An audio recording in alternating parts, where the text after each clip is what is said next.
श्री कृष्णा, जय श्री राधे।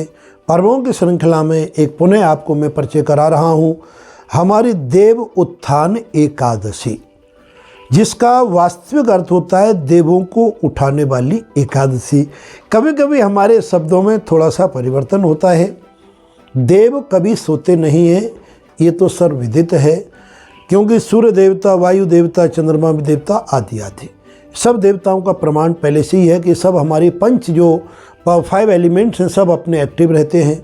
फिर हमारे देवताओं को सोने का जो विधान है ये क्यों रखा गया और क्यों जगने का विधान रखा गया, ये सर्वविदित है कि दानवेंद्र जो दानों के राजा बलि थे, उनके यहाँ पर जब वामन भगवान हमारे गए तो उन्होंने जाकर के अपना उनसे मांगा 3 पग भूमि।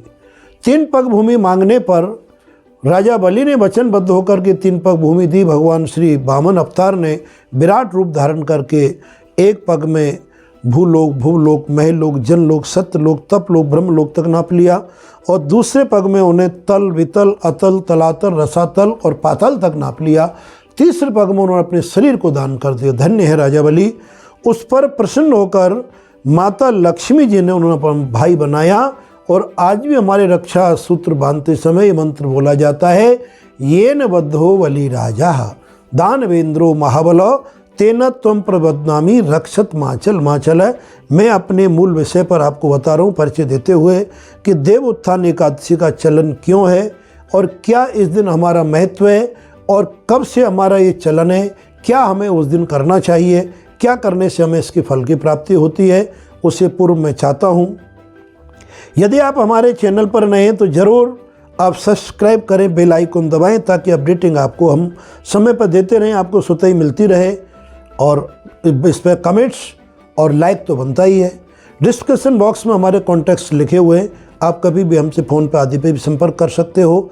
अब अपने मूल विषय पर हम आते हैं पुनः। देव उत्थान एकादशी के दिन, जैसा कि मैंने आपको पूर्व बताया कि भगवान श्री वामन भगवान ने जब राजा बलि से मांग लिया, बलि राजा ने जब तीनों वचन पूरे कर दिए तो भगवान श्री विष्णु प्रसन्न हो गए और कहा, राजा बलि वरदान मांगो। तो बलि ने भी हास्य प्रसन्न करते हुए कि जगत के भिखारी, मेरे यहाँ तुम मांगने आए, मैं तुमसे क्या मांगूंगा। कि नहीं राजा बलि, तुम हमेशा दान बिंद्रों में कहलाओगे और अगले जो हमारा मनमंत्र होगा तुम उसमें इंद्र रहोगे, मैं पाताल का राज तुम्हें देता हूँ, अब भी आप वरदान मांगो। तो उन्होंने कहा, प्रभु लोकाभिरामम, हे लोकों के स्वामी, जिस समय आप मेरे यज्ञ मंडप के दरवाजे पर खड़े थे और मैंने प्रथम दर्शन आपके किए, वो मेरे लिए इतने पुलकित आनंद के क्षण थे जो कभी भी मैंने नहीं देखे।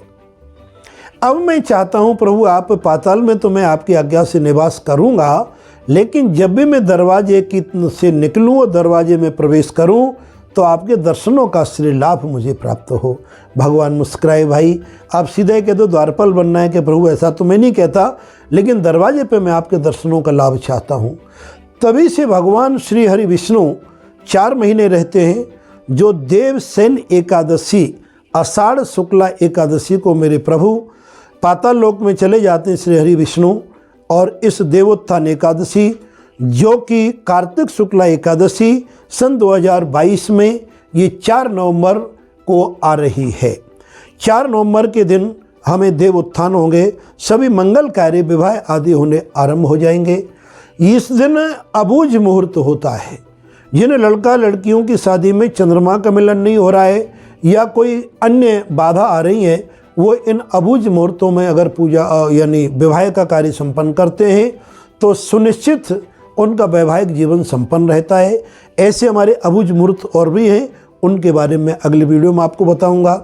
दूसरा हमारा प्रसंग होता है कि इस एकादशी के दिन तुलसी शालिग्राम विवाह, ये अगर करेंगे तो जिनके घरों में कन्या नहीं होती या जिन्हें कन्यादान का महत्व लेना है तो भगवान श्री शालिग्राम को विष्णु रूप मान के और तुलसी जी को लक्ष्मी रूप मान करके बड़े सम्मान पूर्वक अगर विवाह संपन्न कराया जाता है तो उन्हें अश्वमेध यज्ञ के फल के बराबर तो फल की प्राप्ति होती है, लेकिन जीवन में बहुत खुशियाँ भी आती हैं और इतनी संपदा हमारे घर में बढ़ती जिसके बारे में शायद ही मैं कह पाऊँगा, कम ही कह पाऊँगा।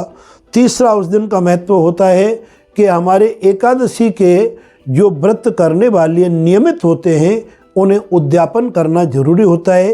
जो एकादशी के उद्यापन के बारे में पुनः मैं विस्तार पूर्वक बताऊंगा।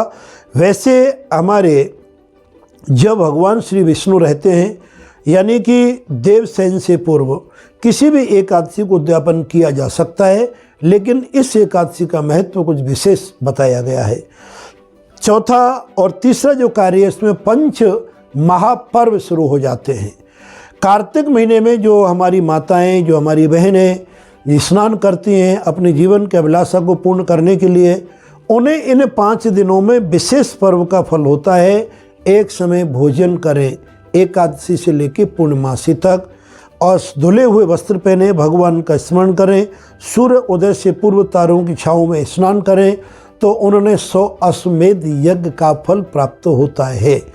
चौथा जो कार्य हमारी इस एकादशी के दिन अगर आप जो भी दान करते हो वो अक्षय पुण्य प्राप्त होता है।